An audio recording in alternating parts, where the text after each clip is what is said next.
നമസ്കാരം. Middle east news ആരംഭിക്കുകയാണ്. ആദ്യം പ്രധാന വാർത്തകളിലേക്ക്. പ്രശസ്ത ഗായിക എസ് ജാനകി അന്തരിച്ചു. അന്ത്യം മൈസൂരിൽ. വിടവാങ്ങിയത് 20-ലധികം ഭാഷകളിലായി 1000-ലേറെ ഗാനങ്ങൾ ആലപിച്ച സംഗീത പ്രതിഭ.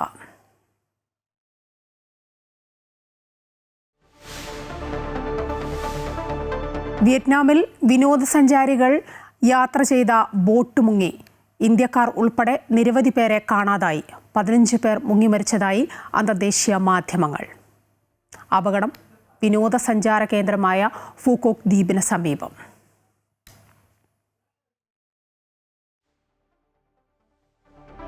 ഇറാനുമേലുള്ള അമേരിക്കയുടെ പുതിയ ഉപരോധത്തിനു പിന്നാലെ ഭീഷണിയുമായി ഇറാൻ പരമോന്നത നേതാവ് മുസ്തഫ ഖമനേയി.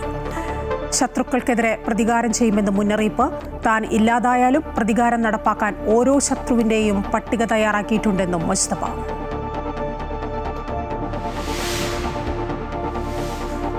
ആറന്മുള വിമാനത്താവള പദ്ധതി നടക്കില്ലെന്ന് മുൻമന്ത്രി പി പ്രസാദ്. വിമാനത്താവള പദ്ധതിയിൽ സർക്കാർ തലത്തിൽ ചർച്ചകൾ നടന്നിട്ടില്ലെന്ന് റോജി എം ജോൺ. സ്വകാര്യ വ്യക്തി ഡ്രോൺ പറത്തിയതിൽ സർക്കാർ ഉത്തരവാദിയല്ല എന്നും മന്ത്രി. ആറന്മുള വിമാനത്താവള പദ്ധതിയുടെ കാര്യത്തിൽ നയപരമായ തീരുമാനങ്ങൾ എടുത്തിട്ടില്ലെന്ന് ആന്റോ ആന്റണി MP. ആറന്മുള പദ്ധതി വെറും തട്ടിപ്പാണെന്ന് കൊടുമൺ വിമാനത്താവള ആക്ഷൻ കമ്മിറ്റി.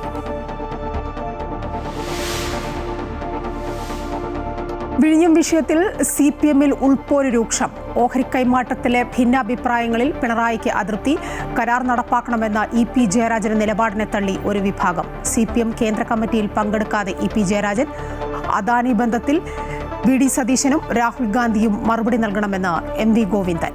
മാധ്യമങ്ങളോട് ക്ഷുഭിതനായി പ്രതിപക്ഷ നേതാവ്.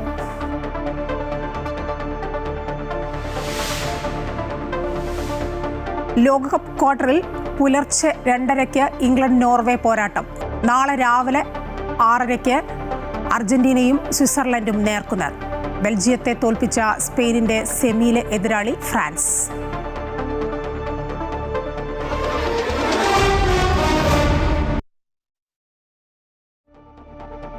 വിഖ്യാത പിന്നണി ഗായിക എസ് ജാനകി അന്തരിച്ചു. മൈസൂരു അപ്പോളോ ആശുപത്രിയിൽ ചികിത്സയിലിരിക്കെയായിരുന്നു അന്ത്യം. ശ്വസന സംബന്ധമായ പ്രശ്നങ്ങളെ തുടർന്ന് ഇന്ന് ഉച്ചയ്ക്കാണ് ആശുപത്രിയിൽ പ്രവേശിപ്പിച്ചത്. ചികിത്സയിലിരിക്കെ വൈകുന്നേരം 7:30 മരണം സംഭവിച്ചത്. മലയാളം, തമിഴ്, തെലുങ്ക്, കന്നഡ, ഹിന്ദി ഭാഷകളിലായി 40,000-ഓളം പാട്ട് പാടിയ അപൂർവ ഗായികയാണ് ജാനകി. 17 ഭാഷകളിൽ ജാനകി പാടിയിട്ടുണ്ട്. ആന്ധ്രാപ്രദേശ് സ്വദേശിയാണ് ഇവർ. മികച്ച പിന്നണി ഗായികയ്ക്കുള്ള ദേശീയ ചലച്ചിത്ര അവാർഡ് 4 തവണ ജാനകിക്ക് ലഭിച്ചു. കേരളം അടക്കമുള്ള സംസ്ഥാനങ്ങളിലെ പുരസ്കാരങ്ങളും ഇവരെ തേടിയെത്തി. 2013 രാജ്യം പത്മഭൂഷൺ പ്രഖ്യാപിച്ചെങ്കിലും ദക്ഷിണേന്ത്യൻ കലാകാരന്മാരോടുള്ള അവഗണനയിൽ പ്രതിഷേധിച്ച് ജാനകി അത് നിരസിക്കുകയായിരുന്നു. വിയറ്റ്നാമിലെ ഏറ്റവും വലിയ ദ്വീപായ ഫൂക്കോക്കിന് സമീപം ഇന്ത്യൻ വിനോദസഞ്ചാരികളുമായി സഞ്ചരിച്ച സ്പീഡ് ബോട്ട് മറിഞ്ഞ് വൻ അപകടം. ശക്തമായ കാറ്റും കടൽക്ഷോഭവുമാണ് ബോട്ട് മറിയാൻ കാരണമായതെന്നാണ് പ്രാഥമിക വിവരം. 15ഓളം പേർ മരിച്ചതായാണ് അന്തർദേശീയ മാധ്യമങ്ങൾ റിപ്പോർട്ട് ചെയ്യുന്നത്. 23 പേരെ കടലിൽ നിന്ന് രക്ഷപ്പെടുത്തി തിരിച്ചെത്തിച്ചിട്ടുണ്ട്. മിൻഹുയ് ഹു കോക്ക് ട്രേഡിംഗ് ടൂറിസം കമ്പനി പ്രവർത്തിപ്പിച്ചിരുന്ന ബോട്ടായ മേറൂട്ട് എൻഗോയ് ദ്വീപിൽ നിന്ന് അൻതോയ് തുറമുഖത്തേക്ക് മടങ്ങുന്നതിനിടെയാണ് അപകടം ഉണ്ടായത്. അപകട സമയത്ത് ബോട്ടിൽ 32 യാത്രക്കാരും 3 ജീവനക്കാരുമാണ് ഉണ്ടായിരുന്നത്. ഇതിൽ ഭൂരിഭാഗം പേരും ഇന്ത്യൻ വിനോദസഞ്ചാരികളായിരുന്നു. യാത്ര തിരിച്ച് ഏകദേശം 400 മീറ്റർ പിന്നിട്ടപ്പോഴേക്കും ഉച്ചയ്ക്ക് 1 മണിയോടെ ബോട്ട് തലകീഴായി മറിയുകയായിരുന്നു. രക്ഷാപ്രവർത്തനം ഇപ്പോഴും തുടരുകയാണ്. ഇറാനുമേൽ അമേരിക്ക പുതിയ ഉപരോധം ഏർപ്പെടുത്തിയതിന് പിന്നാലെ ഭീഷണിയുമായി ഇറാൻ പരമോന്നത നേതാവ് മുസ്തഫ ഖമനേയി. ശത്രുക്കൾക്കെതിരെ പ്രതികാരം ചെയ്യുമെന്ന് മുസ്തഫയുടെ മുന്നറിയിപ്പ്. താൻ ഇല്ലാതായാലും പ്രതികാരം നടപ്പാക്കാൻ ഓരോ ശത്രുവിനും പട്ടിക തയ്യാറാക്കിയിട്ടുണ്ടെന്നും മുസ്തഫ പറഞ്ഞു. ഇറാന്റെ പരമോന്നത നേതാവ് മുജ്തബ ഖമനയുടെ പ്രധാന സാമ്പത്തിക സ്രോതസ്സായ അലി അൻസാരിയെയും മറ്റ് 13 വ്യക്തികളെയും സ്ഥാപനങ്ങളെയും ലക്ഷ്യമിട്ട് അമേരിക്ക സാമ്പത്തിക വിലക്ക് ഏർപ്പെടുത്തിയിരുന്നു. ഇറാൻ ഭരണ നേതൃത്വത്തിന്റെ സാമ്പത്തിക സ്രോതസ്സുകൾ ഇല്ലാതാക്കുക എന്ന ലക്ഷ്യത്തോടെയാണ് US ട്രഷറി ഡിപ്പാർട്ട്മെന്റ് പുതിയ നിയന്ത്രണങ്ങൾ പ്രഖ്യാപിച്ചത്. ഇറാൻ-US സംഘർഷം ഒരിടവേളയ്ക്ക് ശേഷം വീണ്ടും രൂക്ഷമായതിനിടെയാണ് അമേരിക്കയുടെ പുതിയ നീക്കം. തന്നെ വധിക്കാനായി ഇറാൻ ശ്രമിച്ചാൽ ആ രാജ്യം ഇതുവരെ കണ്ടിട്ടില്ലാത്ത വിധത്തിൽ ആക്രമണം നടത്താൻ നിർദ്ദേശം നൽകിയതായി ട്രംപ് പറഞ്ഞിരുന്നു. ഇതേ തുടർന്നാണ് മുജ്തബ ഖമനയുടെ ഭീഷണി. പകരം വീട്ടുമെന്ന് മുജ്തബ ഖമനയി പറഞ്ഞു. ഓരോ ശത്രുവിനും പട്ടിക തയ്യാറാക്കിയിട്ടുണ്ട്. താൻ ഉൾപ്പെടെ നേതൃത്വമില്ലാതായാലും അത് നടപ്പാകും. 2 യുദ്ധങ്ങളിലും നേതാക്കളെ വധിച്ച കൊലയാളികളുടെ പട്ടിക തയ്യാറാക്കിയിട്ടുണ്ടെന്നും മുജ്തബ ഖമനയി പറഞ്ഞു. ഇറാനുമേൽ അമേരിക്ക കൂടുതൽ ഉപരോധങ്ങൾ ഏർപ്പെടുത്തുകയും US പടക്കപ്പലുകൾ ഹോർമൂസിലേക്ക് അടുക്കുകയും ചെയ്യുന്ന ഘട്ടത്തിലാണ് മുജ്തബയുടെ ഭീഷണി. ഹോർമൂസിൽ കപ്പലുകളെ ആക്രമിച്ചത് സമാധാന ധാരണ പൊളിക്കാൻ ലക്ഷ്യമിട്ട തീവ്രവിഭാഗക്കാരാണെന്ന് വിദേശകാര്യമന്ത്രി അബ്ബാസ് അരാഗ്ചി പറഞ്ഞു. വാണിജ്യ കപ്പലുകൾക്ക് നേരെ വെടിയുതിർത്ത് ചർച്ചകളെ അട്ടിമറിക്കാൻ ശ്രമിക്കുകയാണ്. വെടിനിർത്തലിൽ തന്റെ രാജ്യം വാക്കുപാലിച്ചുവെന്നും US കരാർ ലംഘിച്ചുവെന്നും അബ്ബാസ് അരാഗ്ചി എക്സിൽ കുറിച്ചു. News desk Amrita news. വിഴിഞ്ഞം വിഷയത്തിലെ ഉൾപോരിനിടെ 3 ദിവസത്തെ CPM കേന്ദ്ര കമ്മിറ്റി യോഗം ഡൽഹിയിൽ. തെരഞ്ഞെടുപ്പ് അവലോകനമാണ് പ്രധാന അജണ്ട എങ്കിലും സംസ്ഥാന ഘടകത്തിലെ അഭിപ്രായ വ്യത്യാസവും യോഗം ചർച്ച ചെയ്തു. വിഴിഞ്ഞത്തിൽ പാർട്ടിക്കുള്ളിൽ അഭിപ്രായ വ്യത്യാസം ഇല്ലെന്ന് സംസ്ഥാന സെക്രട്ടറി MV ഗോവിന്ദൻ. അനുവാദമില്ലാതെ ഓഹരി വിൽക്കാനുള്ള നീക്കമാണ് ചോദ്യം ചെയ്തതെന്നും രാഹുൽ ഗാന്ധിക്ക് ഉൾപ്പെടെ മറുപടി പറയാനുള്ള ബാധ്യതയുണ്ടെന്നും പാർട്ടി സെക്രട്ടറി പ്രതികരിച്ചു. വിഴിഞ്ഞം അദാനി വിഷയത്തിൽ നേതാക്കൾ തമ്മിലുള്ള അഭിപ്രായ വ്യത്യാസം പരസ്യമാക്കുന്നതിനിടയിലാണ് ഡൽഹിയിൽ 3 ദിവസത്തെ CPM കേന്ദ്ര കമ്മിറ്റി യോഗം ആരംഭിച്ചത്. കണ്ണൂർ ജില്ലാ സെക്രട്ടറി KK രാഗേഷിന്റെ പ്രസ്താവനയ്ക്കെതിരെ കണ്ണൂരിൽ നിന്ന് തന്നെയുള്ള മുതിർന്ന നേതാക്കളുടെ പ്രതികരണങ്ങൾ പിണറായി വിജയൻ ഉൾപ്പെടെയുള്ള നിലവിലെ നേതൃത്വത്തിനെതിരെയുള്ള പ്രതികരണമായാണ് വിലയിരുത്തുന്നത്. തിരഞ്ഞെടുപ്പ് അവലോകനത്തിനായി ചേർന്ന പ്രത്യേക കേന്ദ്ര കമ്മിറ്റി സംസ്ഥാന ഘടകത്തിനുള്ളിലെ രൂക്ഷമായ ഭിന്നതയും ചർച്ച ചെയ്തു.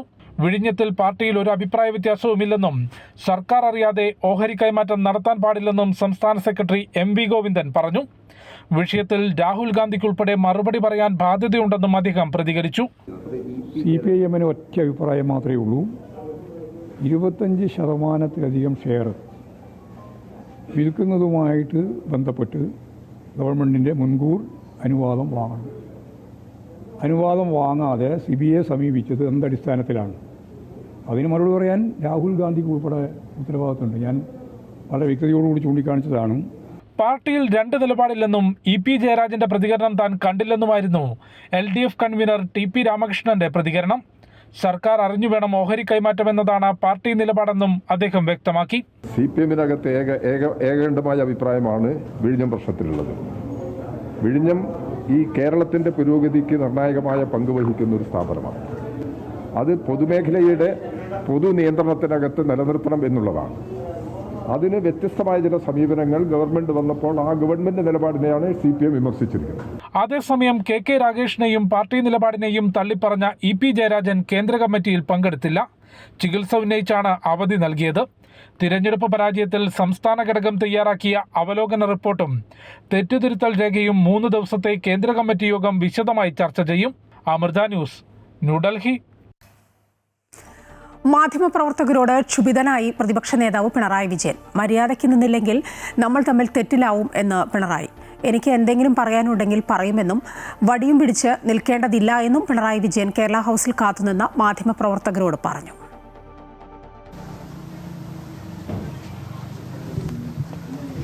ഞാനെന്തെങ്കിലും പറയാനുണ്ടെങ്കിൽ ഞാൻ പറയൂ. നിങ്ങൾ വടി വിട്ട് നിർത്തേണ്ട കാര്യം.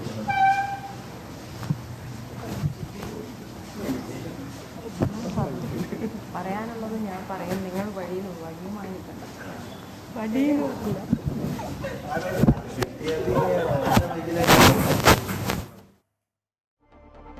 വിഴിഞ്ഞം വിവാദത്തിൽ മുഖ്യമന്ത്രി ഒളിച്ചു കളിക്കുന്നുവെന്ന് തോമസ് ഐസക്. കോൺഗ്രസിലാണ് അഭിപ്രായ വ്യത്യാസം. UDFിൽ പോലും തീരുമാനിക്കാതെയാണ് ഓഹരി കൈമാറ്റം ആലോചന നടന്നത്. VD സർക്കാർ വന്നപ്പോഴാണ് കൊള്ളയുടെ വലിപ്പം മനസ്സിലായത്. എങ്ങനെയാണ് പ്രവർത്തിക്കുന്നത് എന്ന് ധാരണയില്ലെന്നും അടിമുടി സാങ്കേതിക പ്രശ്നങ്ങളാണെന്നും തോമസ് ഐസക് ഡൽഹിയിൽ പറഞ്ഞു. അതുകൊണ്ട് സമ്മതിച്ചു. അധികാരത്തിൽ വന്നു. 10 വർഷം തുറമുഖ വികസനത്തിന് എന്തൊക്കെ ചെയ്യാൻ പറ്റുമോ ചെയ്തു. UDF അതിനെ അട്ടിമറിക്കാനാണ് നോക്കിയത്. അവിടെ സമരമൊക്കെ നടത്തിയിട്ട് ഇപ്പോൾ പുതിയ സർക്കാർ വന്നു. അപ്പോഴാണ് ഈ കൊള്ളയുടെ ഒരു വലിപ്പം മനസ്സിലാവണേ നമുക്ക് പോലും കൃത്യമായിട്ട്. എന്താ അത്? ഇത് ലാഭമല്ല, എൻ്റെ ഓഹരിക്കുണ്ടായ ക്യാപിറ്റൽ ഗെയിൻസാണ്. കള്ളാടി മണ്ണിടിച്ചിൽ ദുരന്തത്തിന്റെ കാരണം കണ്ടെത്താൻ വിദഗ്ധ അന്വേഷണ സംഘത്തെ നിയമിച്ച് സംസ്ഥാന സർക്കാർ ഉത്തരവിറക്കി. 5-അംഗ സമിതിയെ ഇതിനായി ചുമതലപ്പെടുത്തി. ദുരന്തത്തിൽ ജീവൻ നഷ്ടപ്പെട്ടവരുടെ കുടുംബങ്ങൾക്കും പരിക്കേറ്റവർക്കുമുള്ള ധനസഹായവും സർക്കാർ പ്രഖ്യാപിച്ചു. റവന്യൂ ഡിസാസ്റ്റർ മാനേജ്മെന്റ് ഡിപ്പാർട്ട്മെന്റ് സെക്രട്ടറിയാണ് 5-അംഗ വിദഗ്ധ സമിതിയുടെ കൺവീനർ. കൂടാതെ ജിയോളജിസ്റ്റായ doctor CP Rajendran, ecologist doctor Vishnudas, chief wildlife warden doctor P Pugazhenthi, പൊതുമരാമത്ത് വകുപ്പ് സെക്രട്ടറി എന്നിവരാണ് സമിതിയിലെ മറ്റംഗങ്ങൾ. കമ്പനി നിർമ്മാണ വേളയിൽ കരാർ നിബന്ധനകൾ ലംഘിച്ചോ എന്ന് പരിശോധിക്കുക, കേന്ദ്ര സംസ്ഥാന സർക്കാരുകൾ നൽകിയ പരിസ്ഥിതി അനുമതികളുടെ കൃത്യത വിലയിരുത്തുക എന്നിവയാണ് സമിതിയുടെ പ്രധാന ചുമതലകൾ. 1 മാസത്തിനകം റിപ്പോർട്ട് സമർപ്പിക്കണം. അതോടൊപ്പം ദുരന്തത്തിൽ ജീവൻ നഷ്ടപ്പെട്ടവരുടെ കുടുംബങ്ങൾക്കും പരിക്കേറ്റവർക്കുമുള്ള ധനസഹായവും സർക്കാർ പ്രഖ്യാപിച്ചു. മരണപ്പെട്ടവരുടെ കുടുംബങ്ങൾക്ക് 5 ലക്ഷം രൂപ വീതവും പരിക്കേറ്റവർക്ക് 2 ലക്ഷം രൂപ വീതവുമാണ് ധനസഹായം നൽകുക. അമൃത ന്യൂസ്, തിരുവനന്തപുരം. ആറന്മുള വിമാനത്താവള പദ്ധതിയുടെ പേരിൽ അനധികൃത സർവേ നടത്താനും പദ്ധതി വരുമെന്ന് പ്രഖ്യാപിക്കാനും ആരാണ് സ്വകാര്യ വ്യക്തിക്ക് അധികാരം നൽകിയത് എന്ന് CPI നേതാവും മുൻ മന്ത്രിയുമായ P പ്രസാദ്. ജില്ലാ ഭരണകൂടവും ചില ജനപ്രതിനിധികളും സ്വീകരിക്കുന്ന മൗനം ദുരൂഹമാണ്. നിയമവിരുദ്ധമായ ഒന്നും അംഗീകരിക്കില്ല. LDF സർക്കാരിന്റെ കാലത്ത് നിർദ്ദിഷ്ട സ്ഥലത്ത് ഇലക്ട്രോണിക് പാർക്ക് പദ്ധതിയുമായി ചിലർ എത്തിയതാണ്. പല സമ്മർദ്ദങ്ങളും നടത്തി, പക്ഷേ ഒരു അനുമതിയും കൊടുത്തില്ല. അതിശക്തമായ സമരം ആറന്മുള കാണും. ഏത് MLAയും MP-യും പിന്തുണച്ചാലും വിമാനത്താവള പദ്ധതി നടക്കില്ല. നാട്ടുകാർ ജയിപ്പിച്ചത് കച്ചവടക്കാരാകാൻ അല്ല എന്നും പ്രസാദ് പറഞ്ഞു. നെല്ല് അവിടെ നിന്ന് കൊണ്ടുപോയതിന്റെ രേഖകൾ നിങ്ങൾക്ക് നോക്കിയാൽ കാണാൻ കഴിയും. ഇപ്പൊ കഴിഞ്ഞ വർഷം അവിടെ കൃഷി, ഈ കഴിഞ്ഞ സീസണിലും കൃഷി നടന്ന ഇടങ്ങളുണ്ട്. സ്വകാര്യ വ്യക്തികളുടെ ഭൂമി അവിടെയുണ്ട്. അവിടെ സംസ്ഥാന സർക്കാരിന്റെ പദ്ധതിയുടെ ഭാഗമായി തന്നെ വൈദ്യുതി വകുപ്പ് അടക്കമുള്ളവരുടെ സഹായത്തോടുകൂടി ഡീവാട്ടറിംഗ് ഉൾപ്പെടെ നടത്തി പെട്ടിയും പറയും ഉപയോഗിച്ച് അവിടെ കൃഷി ചെയ്യുന്നതിന് ആവശ്യമായ സജ്ജീകരണങ്ങളും സൗകര്യങ്ങളും കൃഷി വകുപ്പ് ഉൾപ്പെടെ ചെയ്തു കൊടുക്കുന്നുണ്ട്. അങ്ങനെല്ലാം ചെയ്യുന്നവരിടത്ത് അനധികൃതമായി സർവേ നടത്താനും ആ സർവേയുടെ അടിസ്ഥാനത്തിൽ ഒരു പദ്ധതി ഉണ്ടാവുന്നു എന്ന് പ്രഖ്യാപിക്കാനും ആരാണ് ഒരാൾക്ക് അനുവാദം കൊടുക്കുന്നത്? ആറന്മുള വിമാനത്താവളവുമായി ബന്ധപ്പെട്ട് സർക്കാർ തലത്തിൽ തീരുമാനങ്ങളൊന്നുമില്ല എന്ന് മന്ത്രി റോജി എം ജോൺ. പദ്ധതിയെക്കുറിച്ച് ഒരു ചർച്ചയും നടന്നിട്ടില്ല. സ്വകാര്യ വ്യക്തി ഡ്രോൺ പറത്തിയതിൽ സർക്കാർ ഉത്തരവാദിയല്ല എന്നും മന്ത്രി പറഞ്ഞു. ഗവൺമെന്റ് തലത്തിൽ അത് സംബന്ധിച്ച ചർച്ചകളോ നടപടിക്രമങ്ങളോ ഒന്നും ഉണ്ടായിട്ടില്ല. ഗവൺമെന്റിന്റെ ഭാഗത്തുനിന്ന് ഗവൺമെന്റിന്റെ മുമ്പിൽ അങ്ങനെ ഒരു വിഷയം പോലും ഈ ഗവൺമെന്റ് അധികാരത്തിൽ വന്നതിന് ശേഷം ചർച്ചയ്ക്ക് വന്നിട്ടില്ല. അപ്പോൾ നമ്മൾ അതിനെ സംബന്ധിച്ച് കൂടുതലായിട്ട് പ്രതികരിക്കേണ്ട കാര്യമില്ലല്ലോ. സർക്കാർ, ഞാൻ പറഞ്ഞല്ലോ, സർക്കാർ അത് സംബന്ധിച്ച് യാതൊരു തരത്തിലുള്ള നടപടികളോ ഒരു ആലോചനയോ അതിനെ സംബന്ധിച്ച് ഒരു ചർച്ചയോ ഒന്നും സർക്കാർ തലത്തിൽ ഇതുവരെ നടന്നിട്ടില്ല.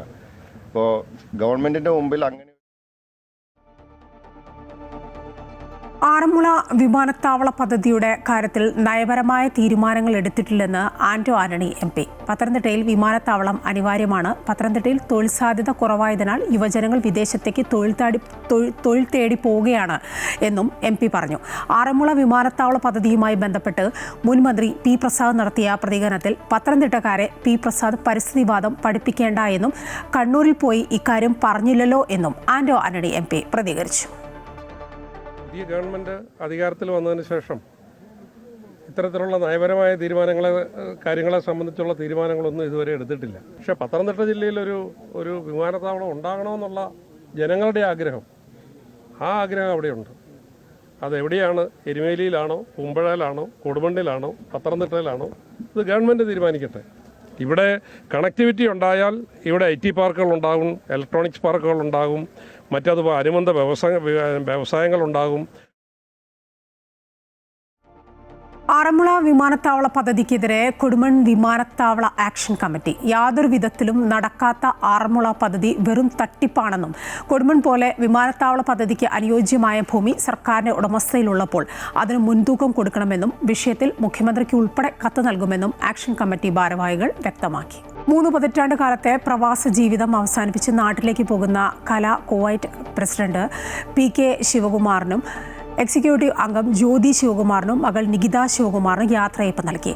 അബ്ബാസിയിൽ ചേർന്ന സ്നേഹസംഗമത്തിൽ association general secretary Aneesh Varghese സ്വാഗതം പറഞ്ഞു. നിയുക്ത പ്രസിഡന്റ് മുകേഷ് VP അധ്യക്ഷത വഹിച്ചു. ജനറൽ സെക്രട്ടറി നിറം, ജനറൽ കൺവീനർ, പ്രസിഡന്റ് എന്നീ ഭാരവാഹിത്വങ്ങൾ വിവിധ ഘട്ടങ്ങളിലായി ഏറ്റെടുത്ത ശിവകുമാർ തന്റെ വ്യക്തിഗതമായ സംഘടനാ പാഠവും സാമൂഹിക പ്രതിബദ്ധതയും കൊണ്ട് സഹപ്രവർത്തകരുടെയും കുവൈറ്റ് മലയാളി സമൂഹത്തിന്റെയും സ്നേഹവും ആദരവും നേടിയെടുക്കാൻ കഴിഞ്ഞിട്ടുണ്ട് എന്ന് അധ്യക്ഷ പ്രസംഗത്തിൽ മുകേഷ് സൂചിപ്പിച്ചു.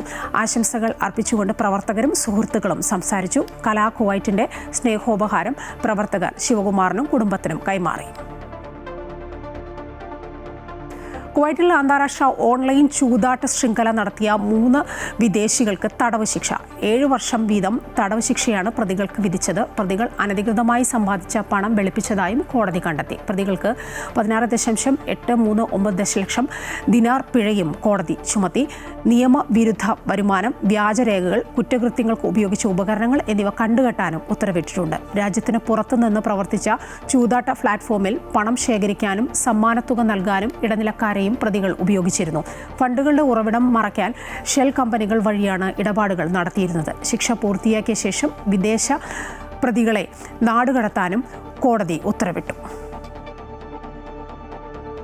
കുവൈറ്റിൽ റോഡിൽ വാഹനം തകരാറിലാകുന്ന സാഹചര്യങ്ങളിൽ ഡ്രൈവർമാർ പാലിക്കേണ്ട സുരക്ഷാ മുൻകരുതലുകൾ സംബന്ധിച്ച് ജനറൽ ട്രാഫിക് വകുപ്പ് പുതിയ മാർഗനിർദ്ദേശങ്ങൾ പുറത്തിറക്കി. റോഡ് ഉപഭോക്താക്കളുടെ സുരക്ഷയാണ് വകുപ്പിന്റെ പ്രധാന മുൻഗണനയെന്നും അധികൃതർ വ്യക്തമാക്കി.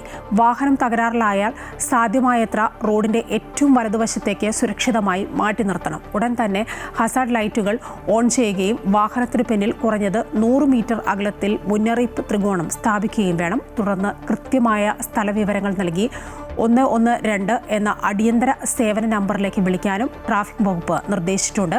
വേനൽക്കാലത്ത് ഉയർന്ന താപനില കാരണം ടയറുകൾക്ക് കേടുപാടുകൾ സംഭവിക്കാനും പൊട്ടിത്തെറിക്കാനുമുള്ള സാധ്യത കൂടുതലായതിനാൽ വാഹനങ്ങളുടെ പതിവ് അറ്റകുറ്റപ്പണികളും ടയറുകളുടെ അവസ്ഥയും വായുമർദ്ദവും ഇടയ്ക്കിടെ പരിശോധിക്കണമെന്നും വകുപ്പ് ഓർമ്മിപ്പിക്കുന്നു.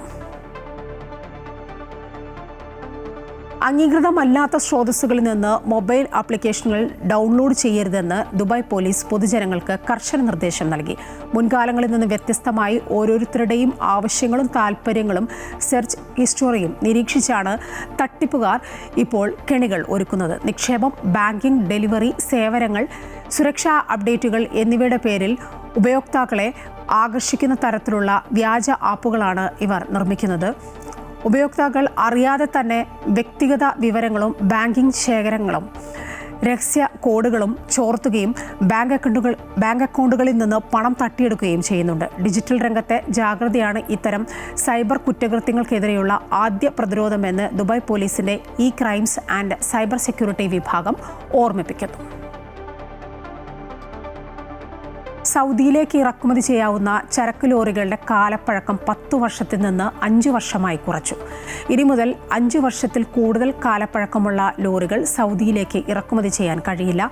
ട്രെയിലറുകൾ, സെമി ട്രെയിലറുകൾ, ട്രാക്ടറുകൾ എന്നിവ അടക്കം 3.5 ടണ്ണിൽ കൂടുതൽ ഭാരമുള്ള ഇറക്കുമതി ചെയ്യുന്ന എല്ലാ ഹെവി ഗുഡ്സ് ട്രക്കുകളുടെയും പരമാവധി കാലപ്പഴക്കം 10 വർഷത്തിൽ നിന്ന് 5 വർഷമായി കുറയ്ക്കാനാണ് പുതിയ തീരുമാനം. ട്രാൻസ്പോർട്ട് ജനറൽ അതോറിറ്റിയുടെ അപേക്ഷ മാനിച്ചാണ് ഈ ഭേദഗതി വരുത്തിയത്.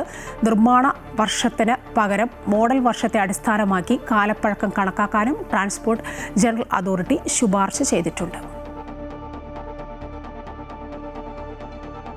സൗദി കിരീടാവകാശി മുഹമ്മദ് ബിൻ സൽമാൻ രാജകുമാരനും അമേരിക്കൻ പ്രസിഡന്റ് ഡൊണാൾഡ് ട്രംപും ഫോണിൽ ചർച്ച നടത്തി.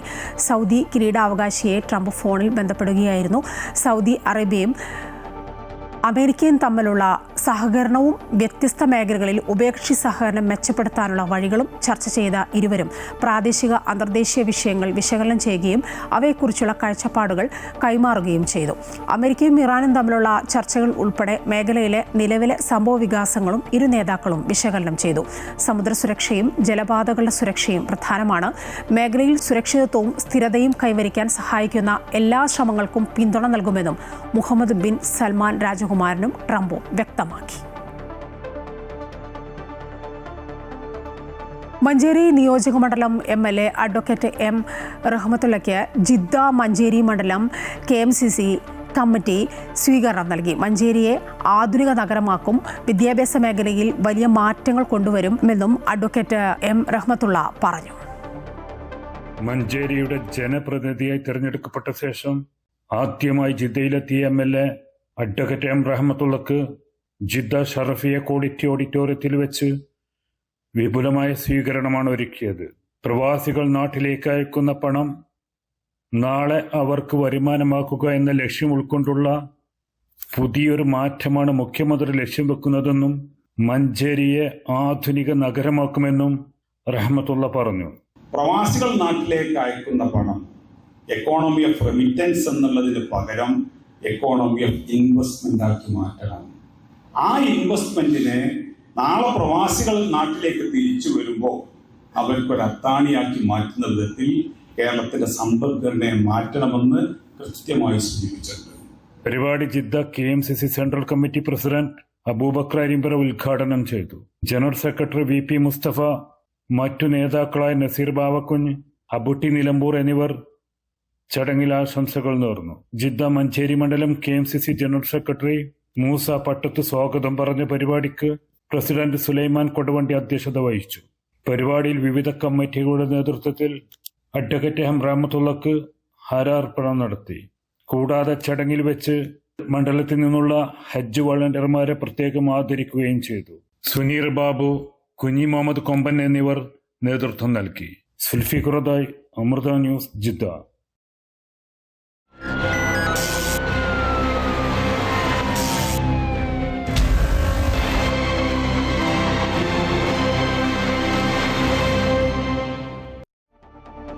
സംസ്ഥാന പോലീസ് സേനയിൽ അടിമുടി നവീകരണം നടത്താൻ ആഭ്യന്തര വകുപ്പ്. ഓഗസ്റ്റ് 15 മുതൽ 64 പ്രധാന സ്റ്റേഷനുകൾ ഒഴികെ SIക്ക് അയക്കും പോലീസ് സ്റ്റേഷന്റെ ചുമതലയെന്ന് ആഭ്യന്തരമന്ത്രി രമേശ് ചെന്നിത്തല പറഞ്ഞു. CIമാർക്ക് 3-4 സ്റ്റേഷനുകളിലെ മേൽനോട്ട ചുമതലയായിരിക്കും നൽകുക. എല്ലാവർക്കും ജില്ലാതലത്തിൽ പ്രത്യേക പരിശീലനവും നൽകും. ഓപ്പറേഷൻ തൂഫാൻ പ്രതീക്ഷിച്ചതിൽ അപ്പുറം വിജയം കണ്ടുവെന്നും രമേശ് ചെന്നിത്തല കൂട്ടിച്ചേർത്തു.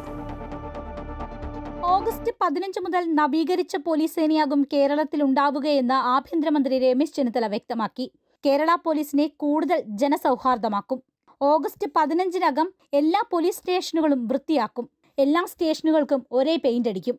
ഓഗസ്റ്റ് 15 മുതൽ 64 സ്റ്റേഷനുകൾ ഒഴികെയുള്ളവയിൽ SIമാർക്കായിരിക്കും സ്റ്റേഷൻ ചുമതല.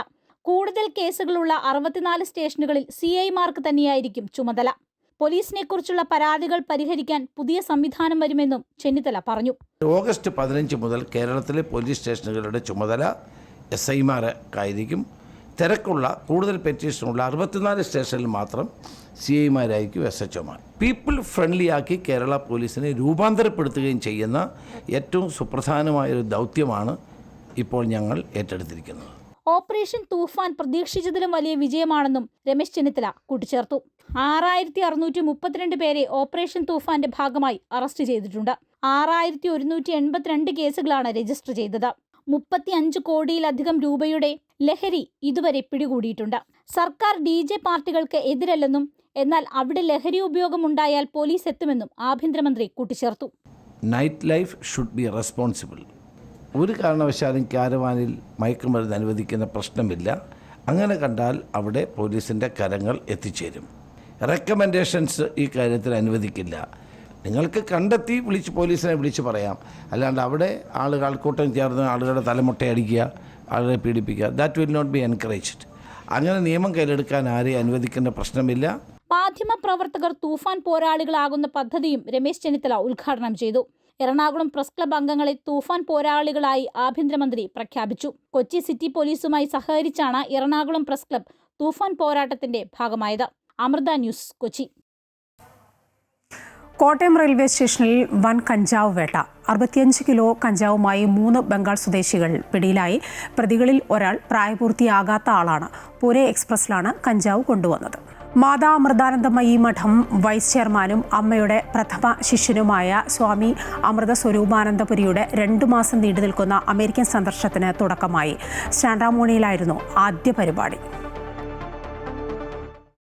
അമ്മയുടെ സന്ദേശവുമായി സ്വാമി അമൃതസ്വരൂപാനന്ദപുരി അമേരിക്കയിലെ സാൻ റമോണിലെത്തിയപ്പോൾ അതൊരു അവിസ്മരണീയ നിമിഷമായി.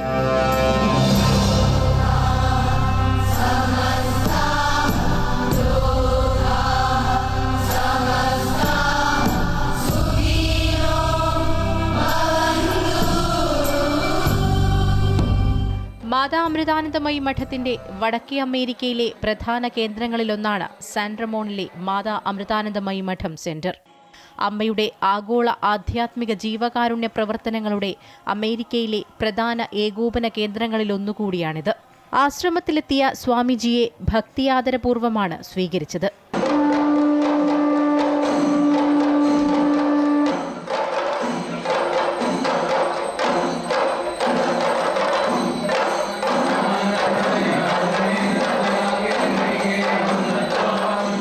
രണ്ടു ദിവസം നീണ്ടുനിന്ന പരിപാടിയിൽ സ്വാമിജിയുടെ നേതൃത്വത്തിൽ സത്സംഗം, ധ്യാനം, ഭജന എന്നിവയും നടന്നു.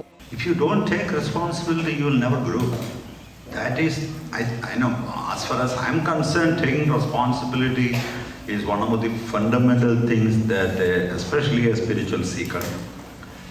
Of course, even in the world, if you put the blame on someone else, you will not be a good manager. You will not be a good leader. You will not be a good politician also. You have to take responsibility.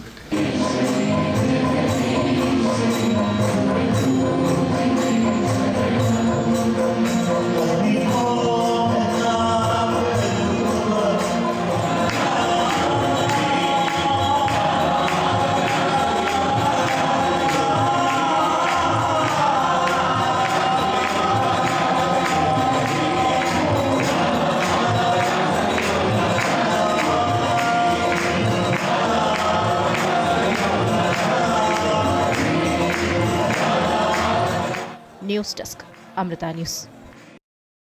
Eagles FC പന്തോളം സമർപ്പിക്കുന്നത് മെയ്തർ Eagles FC Kerala.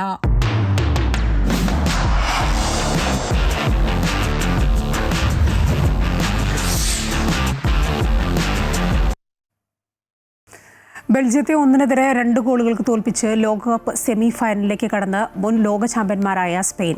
2ാം തവണയാണ് Spain ലോകകപ്പ് സെമിയിൽ പ്രവേശിക്കുന്നത്. ലോകകപ്പ് ക്വാർട്ടറിൽ രാത്രി നോർവേ ഇംഗ്ലണ്ട് പോരാട്ടം. പുലർച്ചെ 2:30-ക്കാണ് മത്സരം. മുൻ ചാമ്പ്യന്മാരായ ബ്രസീലിനെ തകർത്താണ് ഹാലണ്ടും കൂട്ടരും ക്വാർട്ടറിലെത്തിയത്. അതേസമയം 1966 ലഭിച്ച ഏക ലോകകപ്പ് കിരീടത്തിൻ്റെ 60ാം വാർഷികത്തിൽ കിരീടമോഹവുമായാണ് ഇംഗ്ലണ്ട് വീണ്ടും കളത്തിലിറങ്ങുന്നത്.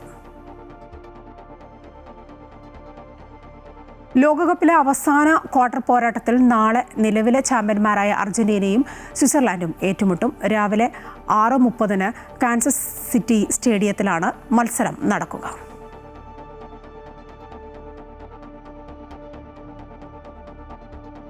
ബുള്ളറ്റിൻ പൂർണ്ണമാവുകയാണ്. നമസ്കാരം.